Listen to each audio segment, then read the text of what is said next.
থাকেন। আসসালাম ছোট বোন, কেমন আছো? কেমন আছেন আপনারা? সবাই ঢাকা? ভালো আছেন তো? এটা কেমন আছো? ভালো আছি। কোন কেমন আছেন? মানে এবারে অনেকদিন থাকলে বুঝি নাকি? মাশাআল্লাহ, ভালো ভালো। আসসালামু আলাইকুম বলে কেমন আছেন? ভালো আছেন তো? মত দোয়া করেন আর কি। হ্যাঁ, আসসালামু আলাইকুম মামু। আসসালামু আলাইকুম ভাই, কেমন আছেন? কেমন আছো ভাই? ভাই কেমন আছেন? তুমি কতদিন থাকলেন হারাগাঁও? হারাগাঁও রাস্তাতে কয়দিন থাকলেন? পুরো আল্লাহ মেলা দিন থাকছেন তো। আসসালামু আলাইকুম, ভালো আছেন? ভালো আছো বোন? কেমন আছিস তোরা? ভাই কেমন আছিস? কি সেন্সর নাই সিনেমা? কেমন আছিস ভাই? কেমন আছো বাবা? কেমন আছো তুমি? আছি। ভালো আছো তো? লাগলে তোমাদের যদি ঢাকা থাকেন মোকানা করবেন না। কেমন আছিস ভাই? ভালো আছেন তো? যাক, সবার মতো দোয়া করেন, দোয়া করেন আল্লাহ সবাইকে ঠিক আছে ইনশাল্লাহ। আল্লাহ আপনাকে ভালো রাখুন। ঠিক আছে, ওকে, ভালো থাকে। আসসালামু আলাইকুম। ঠিক আছে,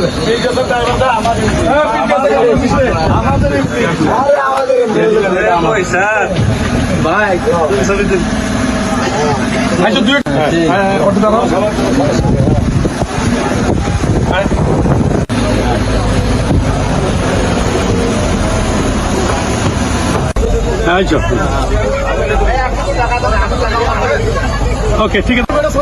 দাঁড়াও, আগে সাক্ষাৎ দেই। কেমন আছেন বাবা? আসসালামু আলাইকুম বোন। কেমন আছো বোন? কেমন আছি ভাই? আসসালামু আলাইকুম। ভালো আছেন তো? ভরসা কোথায়? কামরাঙ্গি স্যার। আসসালামু আলাইকুম। তোর সময় ঢাকা টেনশন কি? এবার তোমাকে ঢাকা দিয়ে ধরেছি ভোটের সময়। তো আল্লাহ যদি আমাকে এমপি নির্বাচিত করে, ইনশাল্লাহ আমি আল্লাহর কাছে এতটুকুই বলি যে আমার চাওয়া পর কিছু নাই। আমি এলাকার খেটে খাওয়া গরিব থেকে মানুষের কথা বলি। আমার প্রথম লক্ষ্য হইল আমরা তিস্তা মহাপ্রকল্প কিভাবে বাস্তবায়ন করা যায়। আমার সরকার জনাব তারেক রহমান সুস্পষ্ট ঘোষণা করেছে যে বিএনপি ক্ষমতা আসবে, আমরা তিস্তা মহাপ্রকল্প বাস্তবায়িত হবে।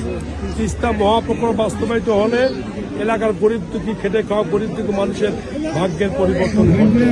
এখানে শিক্ষিত বেকার ছেলেমেয়েদের কর্মসংস্থান সৃষ্টি হবে। আমার দ্বিতীয় লক্ষ্যটাই হচ্ছে আমাদের এলাকার শিক্ষিত ছেলেমেয়েদেরকে কিভাবে কর্মসংস্থান সৃষ্টি করা যায়, এই ব্যাপারে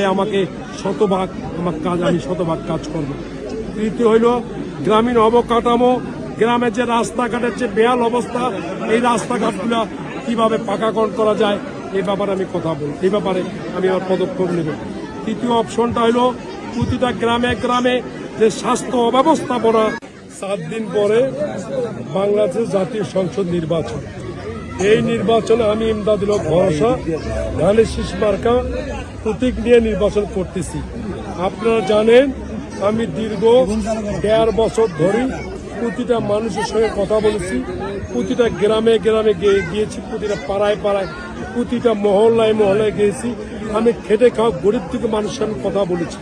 মানুষের যে স্বতঃস্ফূর্ত সারা, ইনশাল্লাহ আগামী 12ই ফেব্রুয়ারি সঠিকভাবে যদি নির্বাচন যদি হয়, ইনশাল্লাহ আমার বিজয় সুনিশ্চিত ইনশাআল্লাহ। আরেকটা বিষয়